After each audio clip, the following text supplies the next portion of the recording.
Good morning dear students. आप सभी कैसे हैं? मेरी पाठशाला में आपका स्वागत है। और आज बहुत ही महत्वपूर्ण विषय के साथ मैं आपके समक्ष उपस्थित हुआ हूँ। और आज का हमारा विषय है हार्मोन्स और शरीर में का महत्व। मानव शरीर में दो प्रकार की ग्रंथियां पाई जाती हैं, बहिःस्रावी ग्रंथियां और अंतःस्रावी ग्रंथियां। जो बहिःस्रावी ग्रंथियां होती हैं ये एंजाइम का श्रवण करती हैं, और जो अंतःस्रावी ग्रंथियां होती हैं ये हार्मोन्स का श्रवण करती हैं। ये विभिन्न ग्रंथियों को मैंने एक डायग्राम के माध्यम से समझाने का प्रयास किया है। दिमाग में पीनियल ग्रंथि है, पीयूष ग्रंथि है, आपके गले में थायराइड ग्रंथि है, पैराथायराइड ग्रंथि है और थाइमस ग्लैंड है, और इसके बाद किडनी के जस्ट ऊपर आपका एड्रिनल ग्लैंड है। ये आपका जो है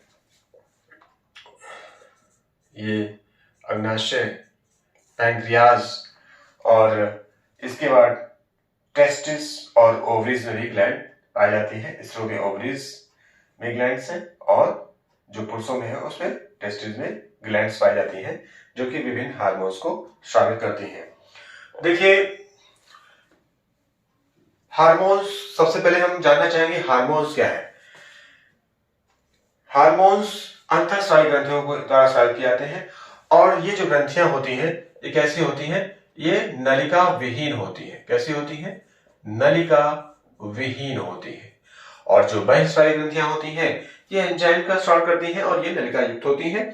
तो ये जो हार्मोन्स हैं ये क्या है? ये प्रोटीन और वसा के स्टेरॉइड हैं।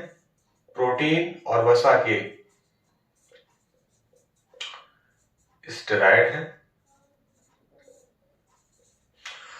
और ये एक ऐसे रासायनिक पदार्थ है, ये एक ऐसे रासायनिक पदार्थ है जो कि संदेशवाहक के रूप में काम करते हैं। किस रूप में काम करते हैं?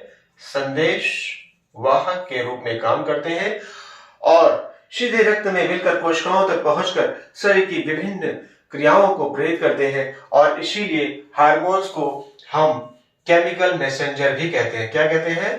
केमिकल मैसेंजर, मैसेंजर भी कहा जाता है। तो ये तो रही हार्मोन्स के बारे में हमने जानकारी प्राप्त की। और अब हम ग्रंथियों पर आते हैं और उनके द्वारा कौन कौन से हार्मोन स्रावित किए जाते हैं उसके बारे में भी हम जानें, और आप लोग साथ साथ में लिखते चलिएगा। और देखिए, सबसे पहले मैं पीयूष ग्रंथि का आपके सामने जिक्र करना चाहता हूं। ये जो पीयूष ग्रंथि है ये हमारे मस्तिष्क में, जो अग्र मस्तिष्क है उसके हाइपोथैलेमस के पास पाई जाती है। सेरेब्रम, थैलेमस और हाइपोथैलेमस। तो जो हमारा अग्र मस्तिष्क है उसके हाइपोथैलेमस के पास पाई जाती है। तो हम लिखते चलते हैं साथ साथ में पीयूष ग्रंथि। कौन सी ग्रंथि? पीयूष ग्रंथि। और ये पीयूष ग्रंथि जो है ये विभिन्न ग्रंथियों पर नियंत्रण भी स्थापित करती है, और इसीलिए इसको हम मास्टर ग्लैंड बोलते हैं। क्या बोलते हैं? मास्टर ग्रंथि। इसके द्वारा जो है बहुत ही महत्वपूर्ण हार्मोन स्रावित होता है, और उस हार्मोन का नाम है एसटीएच। कौन सा हार्मोन है? एसटीएच। और इसी को हम बोलते हैं सोमैटोट्रॉफिक हार्मोन। सोमैटोट्रॉपिक हार्मोन। और ये जो सोमैटोट्रॉफिक हार्मोन है ये शरीर की वृद्धि और विकास के लिए बहुत ही महत्वपूर्ण है, अगर इसका जो है संतुलन सही है। अगर ये सोमैटोट्रॉफिक हार्मोन अगर ये ज्यादा होता है तो इससे जो है भीमकाय रोग होगा, भीमकायत्व रोग हो जाएगा। कौन सा रोग हो जाएगा? भीमकायत्व रोग। और अगर ये सोमैटोट्रॉफिक हार्मोन्स अगर ये कम है तो जो रोग होगा वो होगा बौनापन। कौन सा रोग होगा? बौनापन। जो लोग कहते हैं ना मेरी लंबाई नहीं बढ़ रही है, तो कहीं ना कहीं यहां से आपका जो एस्ट्रेस हार्मोन है वो प्रभावित है। तो ये तो रही पीयूष ग्रंथि के बारे में बात। अब हम आते हैं पीनियल ग्रंथि। पीनियल ग्रंथि भी हमारे मस्तिष्क में पाई जाती है, और इसका भी बहुत बड़ा रोल है। और इसको जो है, क्योंकि ये हमारे सोने और जागने पर इसका असर पड़ता है, इसके हार्मोन्स का, इसमें इसका रोल है, और इसीलिए इसको पीनियल ग्रंथि को जो है वो biological clock of the body कहा जाता है। तो जो दूसरी ग्रंथि है हम लिखते चलते हैं साथ साथ में। दूसरी जो ग्रंथि है पीनियल ग्रंथि, पीनियल ग्रंथि को क्या कहा जाता है? Biological clock of the body. Biological clock of the body. और ये बहुत ही महत्वपूर्ण जो है हार्मोन्स को स्राव करती है, उस हार्मोन्स का नाम है मेलाटोनिन हार्मोन्स। और ये हार्मोन्स जब हम सोने जाते हैं, हम जब कमरे की लाइट को ऑफ कर देते हैं तो ये हार्मोन्स अच्छा स्रावित होता है और हमें अच्छी नींद आती है।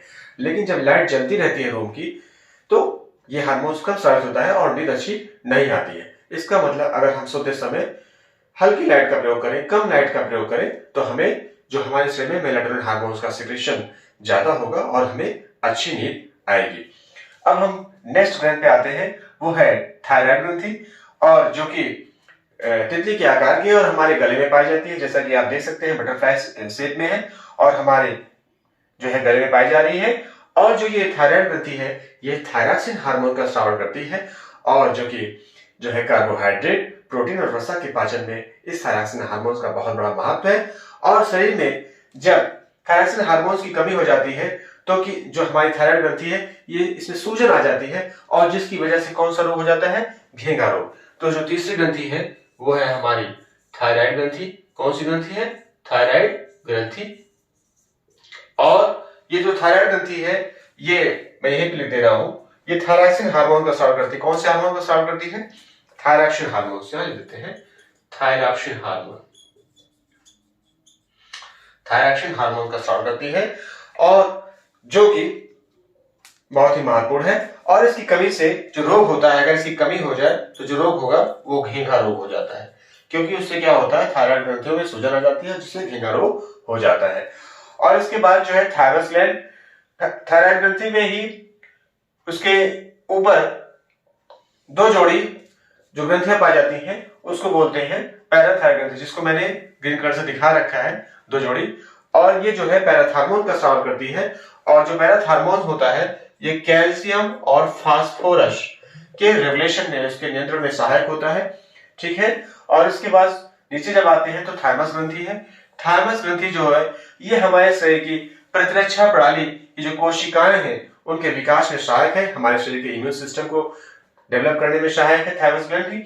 और इसके बाद हम आते हैं किडनी के पास। जो हमारी किडनी है, किडनी के ऊपर जो ग्रंथि पाई जाती है उसको हम एड्रिनल ग्लैंड बोलते हैं। और ये जो है एपिनेफ्रिन हार्मोन या एड्रेनलिन हार्मोन का स्राव करती है। और इसके बाद जो है हम पैंक्रियास के पास आते हैं। पैंक्रियास जो कि मिक्स ग्लैंड कहा जाता है और इसका भी शरीर में बहुत ही महत्व है। और इसके बाद जो है हम टेस्टिस और ओवरीज जो कि अलग अलग हार्मोन्स का स्राव करती हैं। जो टेस्टिस है वो पुरुषों में पाई जाती है और वो पुरुषों में एंड्रोजन और टेस्टोस्टेरोन का स्राव करती है। और जो ओवरीज है ये महिलाओं में पाई जाती है और महिलाओं में महिलाओं में एस्ट्रोजन, प्रोजेस्टेरॉन और रिलैक्सेशन हार्मोन का स्राव करती है और द्वितीयक लैंगिक जो गुण होते हैं उनको प्रेरित करती है। और पुरुषों में भी जो टेस्ट ग्लैंड है वो द्वितीयक लैंगिक गुणों को प्रेरित करती है। तो आज हमने जाना हार्मोन्स के बारे में, विभिन्न ग्रंथियों के बारे में, शरीर का क्या महत्व है, इनके सही जो है सिक्रीशन से शरीर की सही वृद्धि और विकास होता है और हम स्वस्थ और सुखी रहते हैं। तो आज इसी के साथ मैं अपने विषय को समाप्त करता हूं और फिर से हम आने वाले समय में इसके बारे में और विस्तार से आपको बताएंगे। और आप लोग मेरे इस चैनल को सब्सक्राइब करिए, शेयर करिए, लाइक करिए और आज आपका दिन शुभ हो। ओके।